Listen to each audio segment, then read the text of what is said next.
दोस्तों, आज का वीडियो ऐसे टॉपिक पर है। जो लोग हिंदू धर्म का मजाक उड़ाते हैं, हिंदू देवी देवताओं का मजाक उड़ाते हैं, हिंदू ग्रंथों का मजाक उड़ाते हैं, ऐसे लोगों की आंखें खोलने के लिए ये वीडियो मदद करेगा। महर्षि वेदव्यास लिखित विष्णु पुराण में भगवान विष्णु के 10 अवतारों का वर्णन आता है। जिस क्रम से ये अवतार होते हैं उसी क्रम से पृथ्वी पर जीवन की शुरुआत हुई है। डार्विन की थ्योरी के अनुसार जैसे जीवन की शुरुआत पृथ्वी पर जलमय से हुई है, ठीक वैसे ही विष्णु पुराण में जीवन की उत्पत्ति भी जलमय से हुई है। इस बात को हजारों साल पहले महर्षि वेदव्यास ने अपने ग्रंथों में लिख दिया था। अब यह शायद एक संयोग हो सकता है या फिर हमारे ऋषियों की शोध हो सकती है, लेकिन 10 अवतारों का संयोग डार्विन की थ्योरी से नहीं मिल सकता। यह तो हमारे ऋषियों की खोज ही है। जैसे भगवान के 10 अवतार हुए हैं क्रम बाई क्रम से, वैसे ही डार्विन ने अपनी थ्योरी को लिखा है। अब मैं आपको 10 अवतारों का और डार्विन की थ्योरी का एवोल्यूशन के आधार पर जीवन की उत्पत्ति को एक एक करके बताऊंगा। पहले मत्स्य अवतार यानी मछली। जीवन पहले पानी में उत्पन्न हुआ और मछली कहाँ रहती है? पानी में। तो डार्विन ने यही बात कही कि जीवन की शुरुआत समुद्र से हुई है। फिर कश्यप अवतार। कश्यप माने कछुआ। कछुआ जल में ही रहता है और धरती पर भी रह सकता है।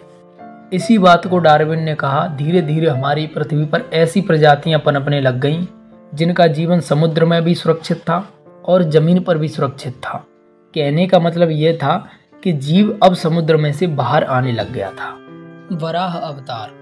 वराह यानी सुअर। इस अवतार के लिए डार्विन के अनुसार जल में से पृथ्वी तक का कंप्लीट ट्रांजैक्शन।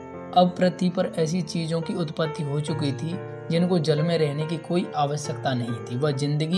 वो अपना पूरा जीवन पृथ्वी पर गुजार सकते थे। नरसिंह अवतार यानी आधा नर और आधा शेर। इसके लिए डार्विन कहते हैं अब एवोल्यूशन पृथ्वी पर इस लेवल तक पहुंच चुका है, जानवरों से धीरे धीरे इंसान मनुष्य की तरफ बढ़ने लगा है। यानी अब आधे जानवर और आधे मनुष्य बन चुके हैं। कंप्लीट मनुष्य बनने में कई एक वर्षों का समय अभी भी बाकी है। वामन अवतार। भगवान के वामन अवतार यानी छोटे कद का मनुष्य। डार्विन की थ्योरी के अनुसार जब मनुष्य की उत्पत्ति हुई जानवरों में से, उसके बाद मनुष्य का कद बहुत छोटा था और मनुष्य झुककर चलता था। उस समय पर मनुष्य झुककर चल रहा था क्योंकि जानवर एकदम झुककर चलते हैं। जब मनुष्य सीधा चलने लगा तो इसको कई एक वर्षों का समय लगा। तो सबसे पहले जब मनुष्य सीधा हुआ तो उसका कद बहुत छोटा था। परशुराम अवतार। डार्विन का कहना है जब मनुष्य आदि मानव से विकसित होकर उसका कद बड़ा हुआ, उसको समझने की शक्ति आई, उसने हथियारों की रचना की और उन हथियारों से मनुष्य ने शिकार करना शुरू किया। उसके बाद अपने भोजन की तलाश शुरू की। इसी को परशुराम अवतार कहते हैं। इस अवतार में भगवान के हाथ में एक परशु होता है। उस परशु से परशुराम ने क्षत्रियों का संहार किया था। श्री राम अवतार। डार्विन कहते हैं इंसानों ने धीरे धीरे अपने भोजन के लिए हथियारों का इस्तेमाल शुरू कर दिया। हथियारों का इस्तेमाल करने वाले इंसानों के पास अब भी इतनी समझ नहीं थी, वो सिर्फ अपने भोजन के लिए ही शिकार करते थे। उनको कंप्लीट मनुष्य बनने में अभी भी बहुत समय बाकी था। और श्री राम अवतार यही कहता है कि मनुष्य इस काल में संपूर्ण तरह से विकसित हो चुका था। इसलिए श्री राम को मर्यादा पुरुषोत्तम और बुद्धिमान कहा जाता है। श्री कृष्ण अवतार। डार्विन के अनुसार इस अवतार तक पहुंचते पहुंचते मनुष्य ने बहुत सारी टेक्नोलॉजी को आविष्कार कर लिया और बहुत सारे युद्ध हथियारों का भी आविष्कार कर लिया। यहाँ पर मनुष्य एडवांस में विकसित हो चुका है। बुद्ध अवतार।